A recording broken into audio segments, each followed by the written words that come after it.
the Enduring Queen as his first selection here. For kind of a spoiler alert preview to the deck, I will let you know, for those of you who tuned into the last game that I did solo cast, Pythoner is running the exact same deck that Carito is, plus or minus maybe one or two changes. The deck is also entitled Suicide Squad version 2, which means that if you tuned into the previous broadcast, you have some idea of what's coming. If you did not, I will inform you that Pythoner's deck is substantially stacked towards using Shalavi's Revenge procs, a lot of Sky Tier Discharge, a lot of Sacrifice abilities, and so we will likely see a lot of the blue blob coming out from him. Kalibra, on the other hand, is bringing Control 1.0 according to the title, and in this case, as you can see, he has Astrida, Talakali, Brilvar, Freyhill, Ishatosk, and Gilbjorn as his selections. A very strong emphasis on control. We have lots of Presence, Chasm, Sinkhole, some Charms, Underground Tunnels and Stone Barricades on Ishatosk, and finally Rampant Hatred from Gilbjorn in case we need a little bit of extra damage. So let's take a look at the draft. We mentioned Pythoner started off with Freyhill, also bringing in Astrida and Shalavi and finishing off the draft with Gilbjorn. Kalibra, meanwhile, bringing in Ishatosk, Talakali, Astrida, and Freyhill. This is going to be a very control-heavy game. As you can see from our objectives, only one of the objectives is a kill objective with the double kill. I find it highly unlikely that we'll see that, although we do have Terror of the Endless Night as the outsider, which means that it is possible for a frenzy attack from Freyhill.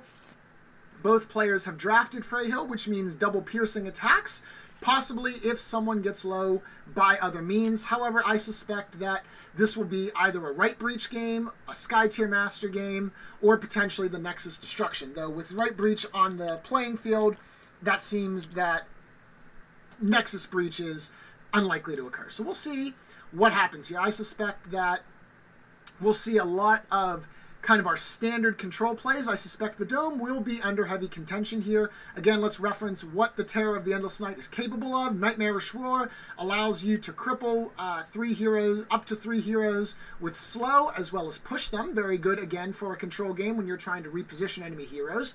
Dreadful Majesty allows you to apply Disarm, lowering an already low damage output team even further, making it unlikely to kill someone, and applying Frenzy. So in this case, given that most of these decks are not carrying high kill power here, Kalibra's deck is not carrying high kill power, I suspect he would probably use Frenzy to augment his heroes, allowing him to dispose of more minions. Suicide Squad is a potential offensive deck here. But as we saw with Carito's play, it can also transition into your kind of traditional blue blob style play. Bringing forward blue monsters, Eckert has been sat on the bench, as has Brilvar. And so we'll see what happens here. So Pythoner beginning kind of the standard move here. Worship move and attack with Astrida. Generally speaking, we see one of two openings from people running blue blob. The first one is to worship, move, and lead inside the Dome with either Gilbjorn or Brilvar, depending on which one the players brought, using that worship action so that Astrida is then able to move, attack, and lead, giving her a strong presence in one of the lanes of her choice. However, the second opening is to ignore that part and then have just simply Astrida worship herself, move, and attack, as you can see.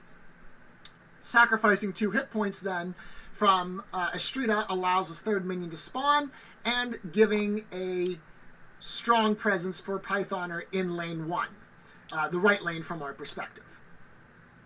So we'll see what the response is here. Now, Kalibra has a little bit different of a setup here. He can't really use his tank to worship, being that the tank in this case is Ishatosk. Ishatosk being a green hero, not really able to bestow shape-shifting powers upon Astrida. However, still able to move in, potentially place a pillar for Talakali to defend lane number 2, or set up for a potential transportation play. We've seen the Ixotaxi kind of infamously be used to bring in a killer, Akimo, or similar heroes to decimate the opponent's side. But as I mentioned, this doesn't look like a very battle-heavy deck. Also, it is named Control 1.0, as I referenced earlier, which means that it would be more likely to set up for, I believe Ashun showed us, the idea where you can have a hero in one lane, leading, and then just taxi them over to another lane near the end of the round, and thus throw off your opponent's calculations. Given that Kalibra does have the second player control advantage, he can leave Ishatosk until the last round, and then reposition heroes where he wants without Pythoner being able to stop him, barring some use of Sky Tier Discharge, perhaps, to interfere with the movement beforehand. Alright, so, given that Ishatosk has skirmished, moved, and then it looks like he's going to attack, that plan is out the window, at least for round 1. And so we see there with the flip, with the stone barricade, dead minion. Alright, so, Ishatosk going to help support. So right now, in lane 1, we see Kalibra has control value of 2 versus 4 for Pythoner. Now, in lane 1 is the victory condition for Kalibra. Right lane breach is lane number 2 for Pythoner. So, in Pythoner's opening move, he's set up to defend against the right breach. Now let's see if he takes a more offensive stance and attempts to do something about pushing his own right breach in control zone number 2, left lane from our perspective. No contention yet on the dome either. I suspect we'll probably see that towards the end of the round once they do a little bit of setup. Given that Kalibra does have Astrida positioned on the left side of his board, I think it's very likely she'll go over there to do similar actions to what we just saw from Pythoner. Meanwhile, Freyhill is going to now enter the dome, probably a lead, and then I would assume a worship as well. Not really anything else she can do at this point, and skirmishing up even further only opens her up to attack. As I said, although Kalibra's deck is designed for control, if you leave a target out in the middle of the open early on, you might try to bait out your opponent from funneling resources to kill him.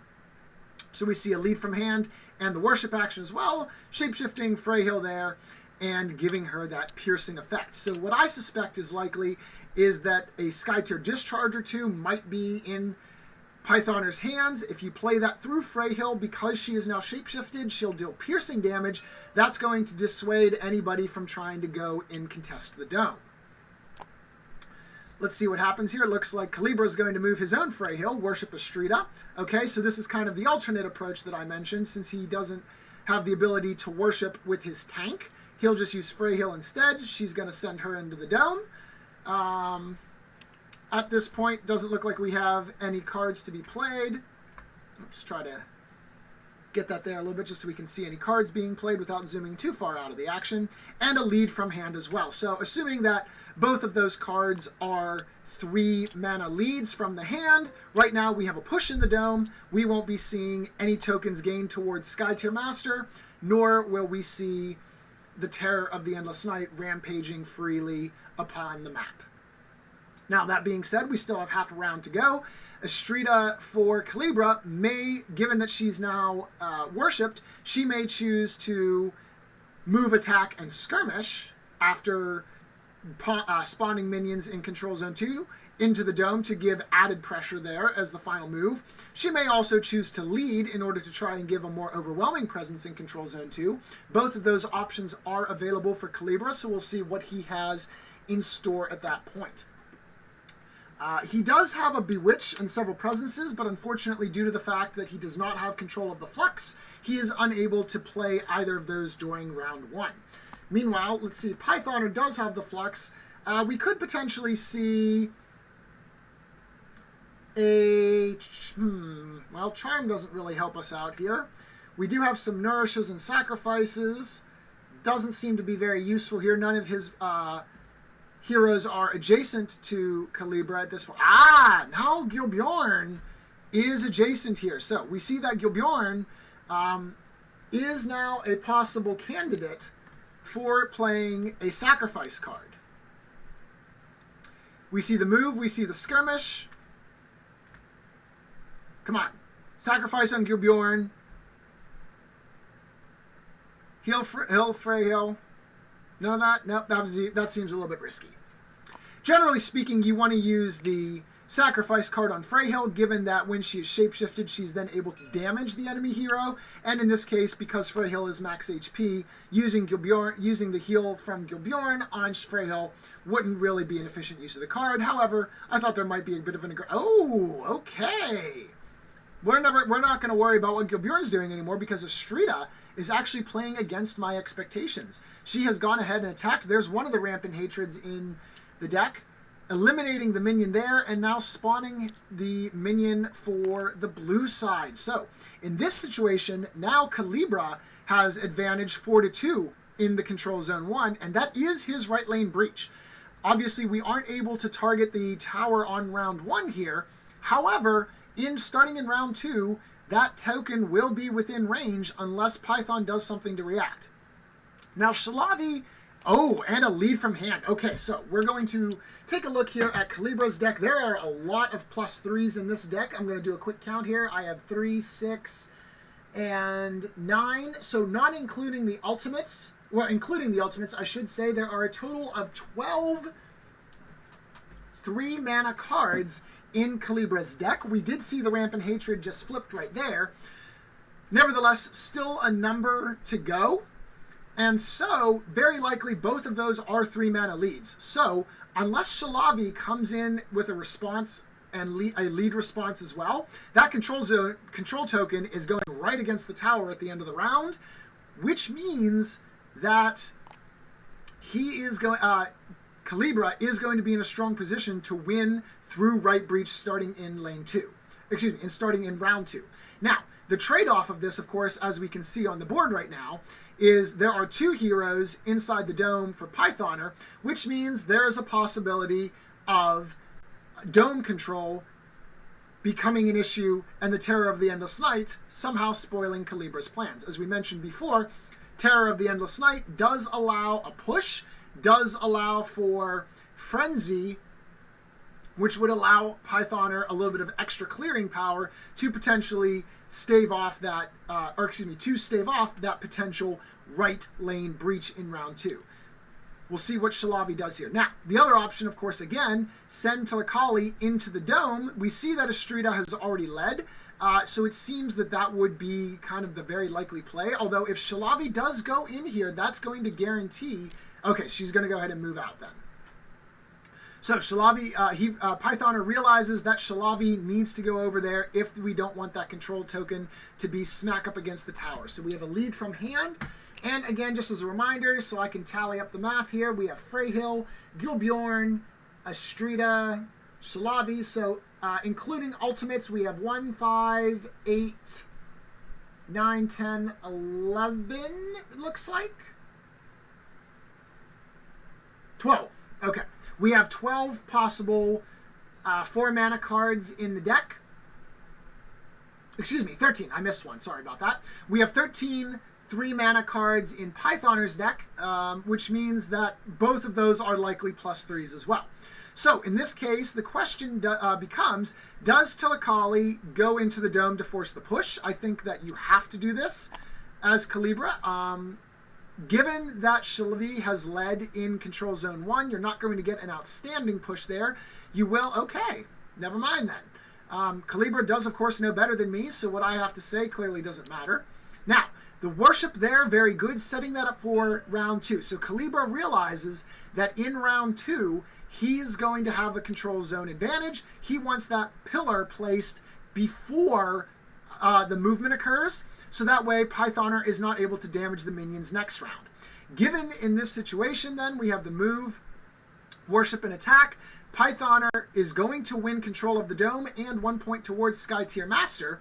However, this is going to give Kalibra a strong amount of push in lane 1. So Astrida leads with a 3. No surprises there. Shalavi also leads with a 3. No surprise there. Control Zone is still going to go then against the tower as a result of the 2 minions plus the additional hero that is present. However, as we can see, that pillar is now going to protect the minions from any potential assaults in round 2. So Pythoner will need to deal with that pillar if he wants to limit the minion problem. Meanwhile, 2 minions will spawn in. Maybe. This is always the hardest part of the match, is spawning the minions in when they're both on the same hex tile there. Moving over to Control Zone 2 now, we'll go ahead and zoom in a little bit on this action due to the fact that no more cards will be played in the immediacy. So, push over there, nothing's going on there. That could be a strong push if someone wants to go over and kill the minions a little bit later down. We see 3s flip there, no surprises as well, which means that Pythoner wins control of the dome by 1 point, and it's time for the Terror of the Endless Night to begin. Now, as we remember, Terror of the Endless Night must spawn in a cover hex. So that limits where he can position himself. He can only position himself here, here, or here if he wants to have any influence on this area. It could be the case that you might spawn him in lane 2 if you want to try to get a slow push going and then perhaps move into the dome or set him up as a blocking unit. Those are both options. It looks like Pythoner's considering that as well. So we'll see first where the position goes, and then we'll speculate what might the possible plays from the Terror be. Now, the nice thing is, there are situations where the Terror is able to push 2 minions or 2 heroes at once. He would be able to push both Telecali and Astrida with a little bit of movement. And we'll see if we spawn there. That does require a move as opposed to a skirmish action from the 2 other cover hexes if you wanted to try and knock them into the dome and try to perhaps have a Thunderdome Battle Royale. If I were Pythoner, that seems a possibility, given that we've only seen, I think, 1 Sky Tier discharge here. We'll go ahead and take a look while we're still figuring this out. We've seen 2. I'm sorry, I missed the first one. I assume that must have taken place on the mulligan. So 2 Sky Tier discharges are out. The third one is in Gilbjorn's deck, so it is still remaining. But it doesn't look like we're going to set up for any kind of push over the dome play right here.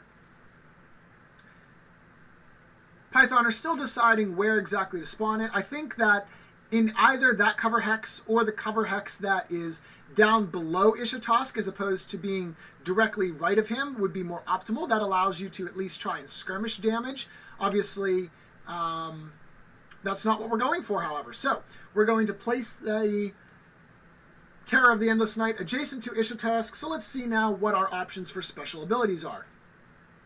Nightmarish Roar, as I mentioned, push each hero 1 hex and apply slow. Not really going to be too useful at that point.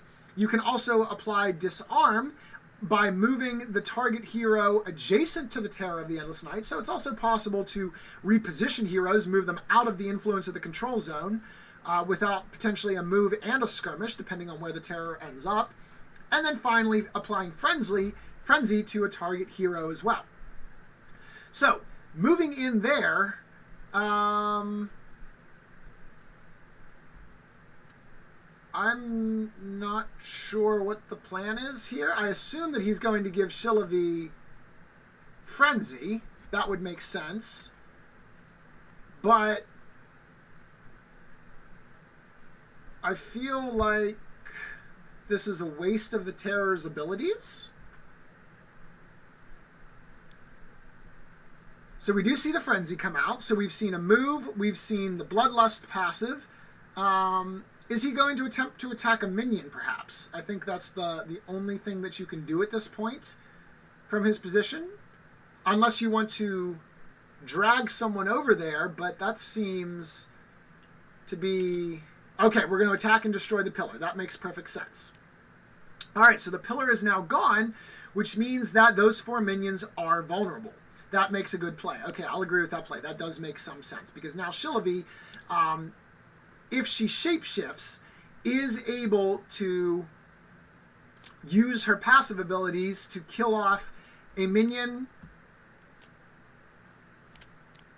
after defeating another minion. So with a little bit of fancy movement here, if she uses somebody else to get her worship for the start of her action, it is possible for her to clean up all 4 of those minions, unless another pillar is played, at which case at most two can be protected with one pillar.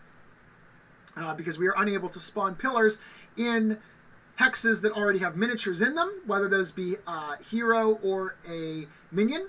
And so, therefore, the optimal positioning will be able to prevent, at most, two minions from getting the kibosh. Actually, let me rethink that. Okay. Yes. Okay, so that is accurate. I was thinking of something else for a second. All right, so with that being said, I believe everything housekeeping is taken care of. Pythoner has has earned 1 token on the Sky Tier Master victory condition. And so now it is up to round number 2. With that being said, Pythoner needs to think carefully about how we are going to begin this round, what plays we're going to make, and what to do about this breach situation.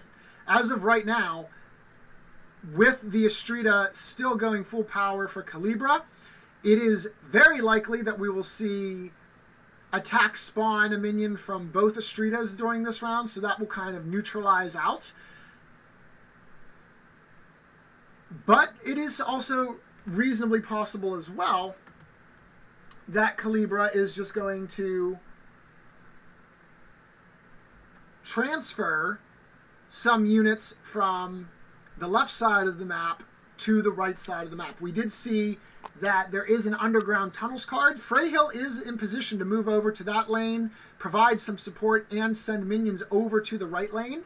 So we'll see how that plays out. If we see any underground tunnels, I think underground tunnels is an underutilized mobility card. We'll see that if any of the players, if Kalibra is able to make use of that card during this round.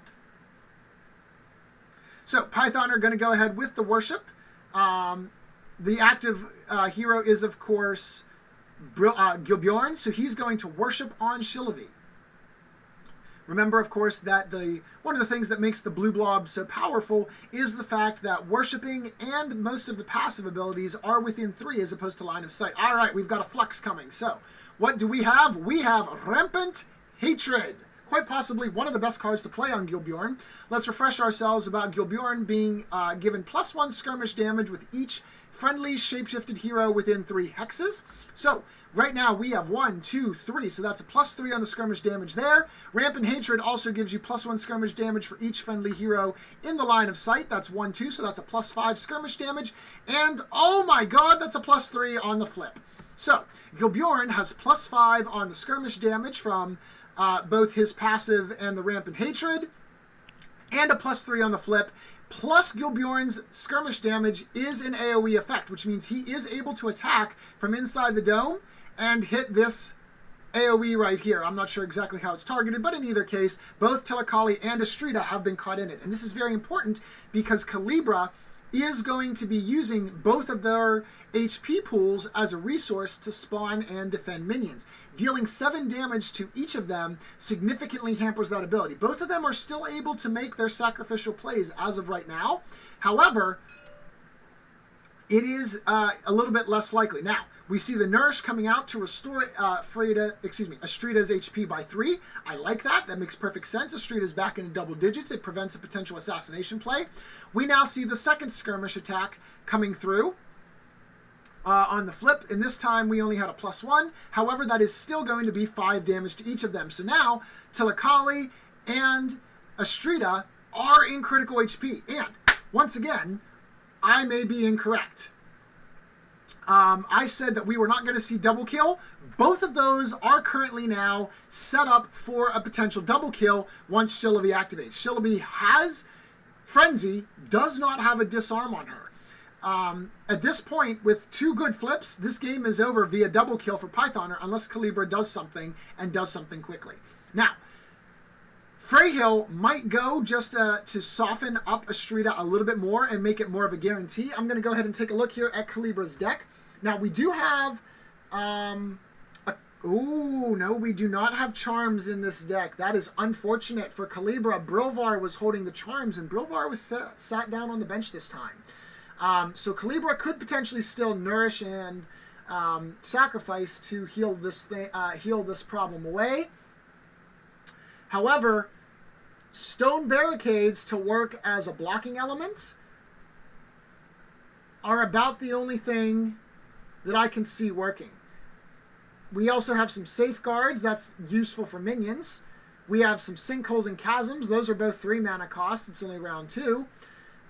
We have an ice wall. That's also not going to work. And then we have the ultimate. So yeah, at this point, unless Kalibra is holding a number more of nourishes, Pythoner is set up for a potential double kill. And so Kalibra now needs to plan this very carefully because he is in a strong position for Control Zone 1 against that tower. But, as I said, Pythoner very, very, very close to getting that kill. Now, in this situation, I wonder if you skirmish, move to the outside where we see the blue hand right over here, and attack Astrida. Do you risk potentially killing her and ruining the double kill? Oh, yes, you do. Okay, I like this. So I think that, yep, there's the final attack, and as long as we see no +3s, Astrida will survive this. Gilbjorn does 3 damage plus the flip. Astrida has 1 armor. So oh, okay, what do we have here? And it's a +1, I believe. Whoa, major zoom out there. We'll get back in a second. Yep, +1. So now Astrida is in critical hit points. Okay, that was a brilliant play, very powerful, and shows you why Rampant Hatred is one of the best cards in the game for heroes like Gilbjorn. So, with this situation, I have to think that Kalibra doesn't have another Nourish. Otherwise, it would have made sense to play that because that could have risked getting the Astrida kill. Unless he wanted to purposely let Astrida die and then prevent the double kill as well. We shall have to see which of those two which of those two situations is the reality. In the meantime, he needs to move either Telecalli or Astrida away. As it stands right now, they are both going to die very easily. Shillavi can very easily skirmish, move, attack them both with the Frenzy, and then skirmish if necessary to finish off Telecalli. And the only real way that Telecalli survives, I think, is if we flip a -1, which can happen in this deck. There are strength over pains. Statistically unlikely to happen. There's also a number of zeros as well that could happen. So it is possible for Telecalli to survive Shillavi's attack, which would mean it would require a skirmish as well to kill her. But both of those are directly in kill range, which means Kalibra needs to move one of them and get them as far apart as possible. As it stands, I think that the best play is probably to move Astrida over to the other lane, attack a minion, and kill the minion, spawn a minion and kill Astrida using her ability. Because she would not be exhausted from killing herself, that would actually allow her to revive round 3 and prevent the double kill while still maximizing her AP. Obviously, she won't be around for the end of turn control value, but she will have swung the control value of lane 2 by 2 points before dying. And so I think that that would probably be the most optimal situation in order to get out of this. Because otherwise, I think that Shillavi just runs in and kills both of them. So we'll see if Kalibra agrees with my logic. It would not be the first time that a player disagrees with me. I have been known to come up with terrible plans before. Sometimes they may be thinking something or seeing something different than what we get to see here in the booth. And of course, I don't have access to the players' hands, so I don't know exactly what cards they're holding. We'll take a peek down here real fast while we're waiting. Kalibra is holding 5 cards. We have seen... Okay, so he's activating Telecalli. Interesting. Not my choice, but at least it is one of the heroes that needs to go. I think he's probably going to focus on preventing that breach. Now, The problem is, depending on where Tilakali moves, you can still get Astrida with the potential skirmish attack and then move in range to hit Tilakali. So I don't know what his plan is. Unless he's got 2 stone barricades that he's just going to fortify himself in with. I don't know what the plan for taking Tilakali is. Kalibra is thinking about this, so realizing that he does have to plan this very carefully here, otherwise the game is over. So we're going to see a move. Is he going to... Yeah, okay, we're doing a Leroy Jenkins here. I'm not sure if I agree with this tactically, but in terms of action, I love it. So, we're going in, we're going to move, worship, and attack. We're going to take out the minion in the far back, so it looks like we're going to commit here.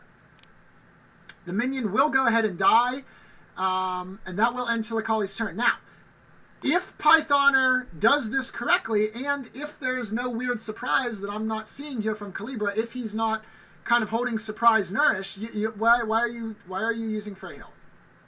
Why not just use Shillavi and kill them both? I don't understand this. Alright, well, whatever. I'm not playing for the top cuts, so clearly there's something that I don't know about. We are, however, going to make a note of this and ask about this in the post-game. About why did you not kill with Shillavi in round 2? I am curious why he didn't go for this play. Alright. Well, okay, so this is also the other option, because we're going to double kill with Freyhill. That also makes sense as well. So, in this situation, I can foresee a sacrifice card coming to kill... Okay, so we're going to attack. Because Freyhill is shape-shifted, there's piercing damage, so ultimately I can see this is also going to be just simply a means to another end. I suspect he probably has several nourish or sacrifice cards in his hand. There are 3 of each in Pythoner's deck, so it is very likely this is about to go over. We do see the flip there.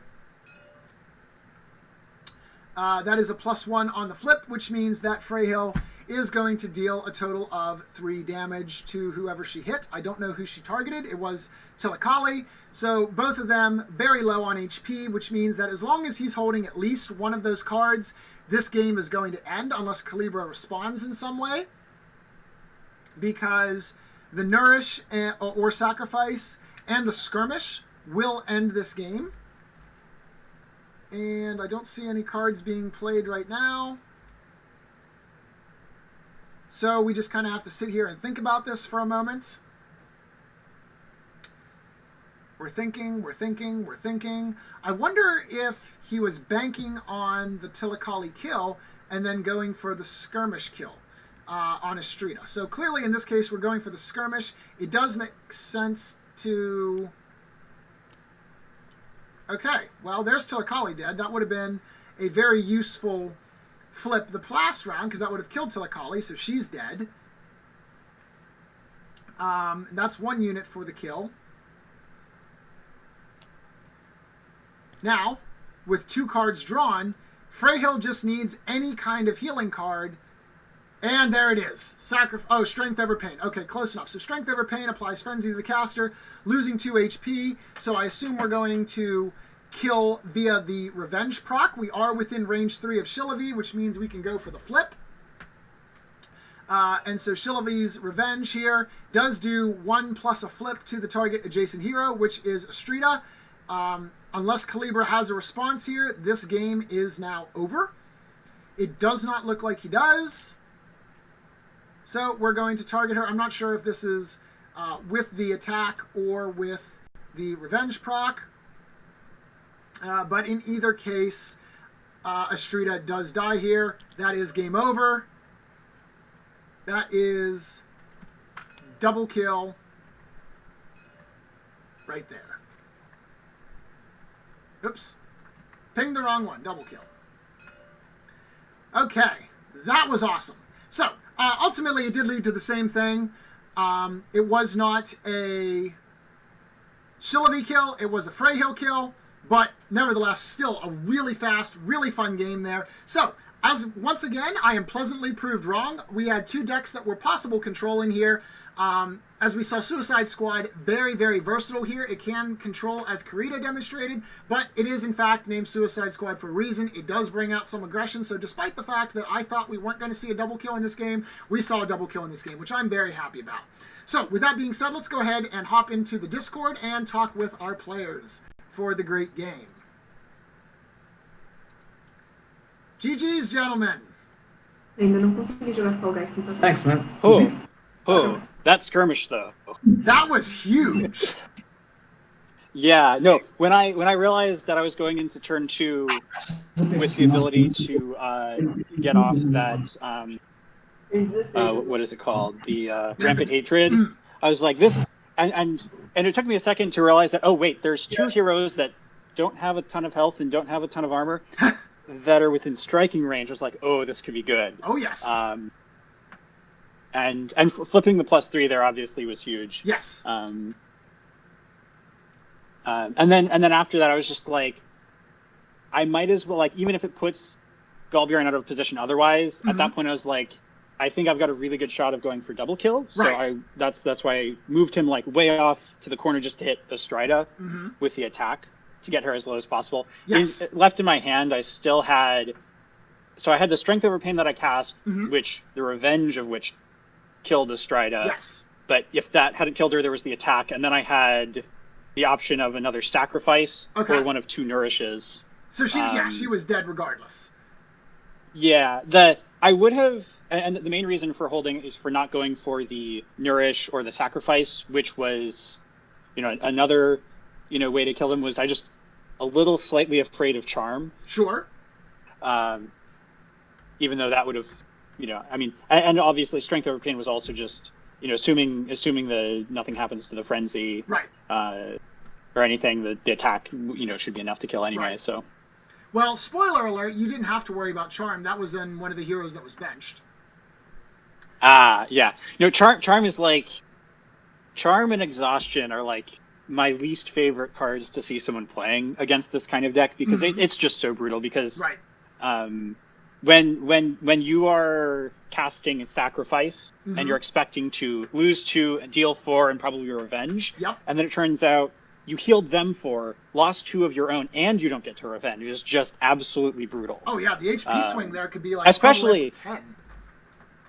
Especially if they're blue and they steal your charm and then make use of the charm, which is a bit of a decision on their part of whether they want to open themselves up to you charming them back. Right.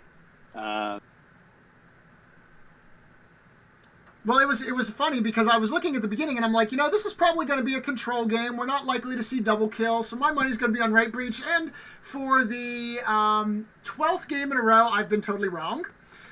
So I set out a new streak of not having any idea about what's actually going to happen. But I liked it because when Carito played this, whenever I did that game a couple days ago, it turned into the control version of the deck, and he played a good control game with it. There wasn't nearly as much bloodshed, but it was good because I had spent a lot of time telling everyone about the Suicide Squad's plan for just absurd damage and lots of revenge triggers, and so I was glad that we were able to see the revenge trigger kill to finish the game off.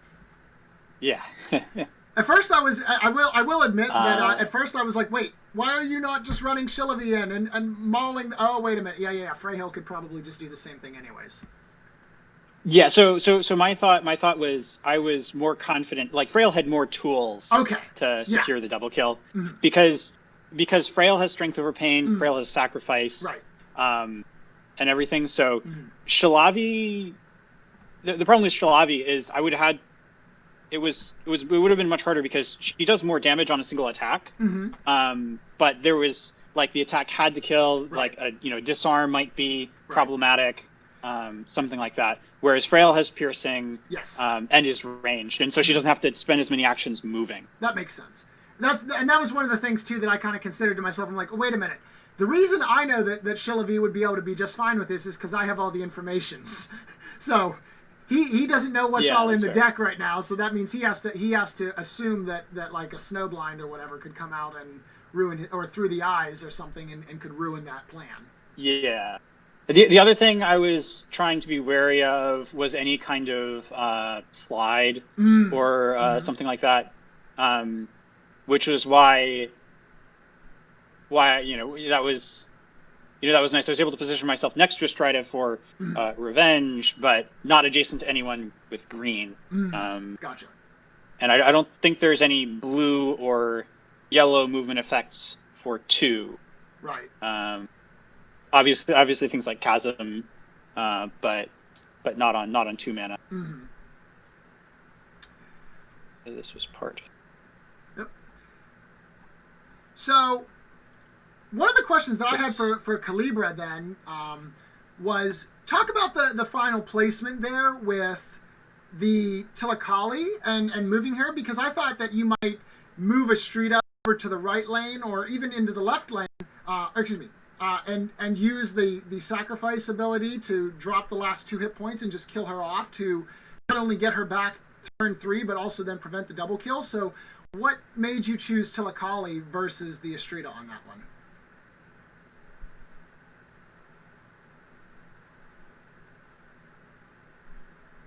Oh, he appears to be muted. I know. I'll jump in and say one thing is that you bring up a good point there, is that I probably maybe should have been more wary of attacking Estrida there, just because it does potentially open up that line of Estrida killing herself. I always forget that that's a line that can happen, and I've been punished by it once or twice. I should be.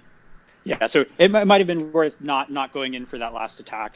I might still have been. I think I still would have been able to have the double kill, assuming there wasn't any more healing coming, since I did have both the attack and potentially a sacrifice, depending on the positioning there. That was the other thing, is I was slightly afraid of Tilakali running into cover, where I'd have to spend a little bit more moving around trying to get next to Tilakali to actually be able to perform the kill. Well, I was doing a little bit of the math, I think, while the turn was kind of in the thinking phase there, and I'm pretty certain, unless I missed something, that no matter which of the cover hexes she went in, because Shillavi had Frenzy, you would still be able to skirmish next to Estrida, kill her off, and then move and still get to Kali. So you wouldn't. That's fair. You wouldn't have been in any danger. At that point, I was maybe a little bit tunnel visioned, at least. In terms absolutely. of thinking what would be good for him to do. In terms of I was like, I'm just going to go. I know Frail has all these tools. Sure. If that happened, maybe I would have reevaluated and done something different. That's a good point. Yeah. So, but that was a very clean, very straightforward game. I will admit I was a little concerned at the end of round 1 when the control zone was just slammed up against your tower. And then we saw the Rampant Hatred and I was like, nope, never mind. Nope. Yeah. That changes everything. Yeah, so honestly, I wasn't necessarily sure I was going to go for double kill that game. When I was drafting the heroes, I drafted kind of with that in mind. Okay. Because so the lineup of heroes that I ended up going with was something I felt like I wasn't planning on going for necessarily pushing the lanes, especially given the lineup of heroes that Kalibra had ended up going with. But my hope was to try to kind of split, potentially go for Skytear Master, because going for Skytear Master, as long as I can kind of not lose the lanes hard enough that I just lose to Right Breach. Going for Skytear Master helps kind of focus all of the heroes into a clump, which makes Gulbjarn and so on a lot better. Praise the Blue Blob. So then even if I don't win by Skytear Master, it increases the odds of going for double kill potentially, which is obviously kind of the way things ended up going. Yes. But that's one of the interesting things about this iteration of the deck is, because of the construction of it, we've had a really hard time trying to figure out which cards want to go where, because there's cards like Charm where it's like I want them in specific situations, like say when I'm facing blue, and they're not as good if you're facing if you're facing like a mono yellow deck. You don't really want Charm, and trying to figure out where is a hero where we could put all of the charms that we're not going that we're going to most likely bring in the situations where we actually want the charms. Right. Mm-hmm. And that can be kind of tricky figuring out how to do that. And so, in this particular iteration of the deck, that was something I had to, when I was drafting, it's like, well, do I want to bring, do I want to draft the heroes that have the cards that I want in some cases, or do I draft the heroes that have the abilities I want? Because, like, obviously, Gullbjorn there is, was really good, and he has the rampant hatreds and stuff, but, he doesn't have, other cards that I might have wanted to have brought. Right. So, yeah, let's see. Yeah, you would have had I love the depth of the deck building in the game. Is something that, even with this, fairly small card pool, there's a lot of interesting decisions that you have to make. Oh, absolutely. I think right now we have something like 82, 85, somewhere around that power cards that we can all play around. And November is coming very soon, which means, actually, spoiler alert here, if you haven't been paying attention in the Discord, the next expansion drops in exactly 2 months on November 13th, which means we will get more madness, more heroes this time, which I'm looking forward to. And so I think that just as we're all trying to figure out and finally get some idea of, hey, this is a good plan, the Neries and the rest of our friends at PvP Geeks are going to be like, surprise, we've got more toys to play with.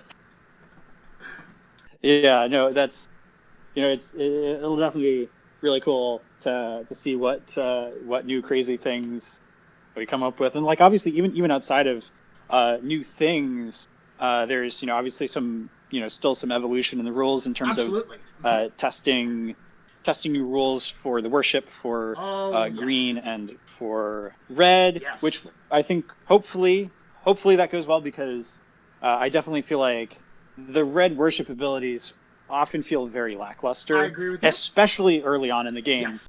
Like on the first round, it can be so frustrating if you have them on a red list and you're like, I want to, like, move, lead, and worship, or I want to move, attack a minion, and worship, but there's no one I can worship. Yes. Or the one person I can worship on is, like, not in the lane I want to send this here. Yes. And that can get really frustrating, and not needing line of sight opens up a lot more possibilities, especially, like, go into the dome, move, lead, and then worship and hit one of the heroes that's at the Nexus. Oh, yes. Which is especially if you can do that with I haven't thought this through, so maybe this is a terrible idea, but, like, you could move Miyuki into the dome.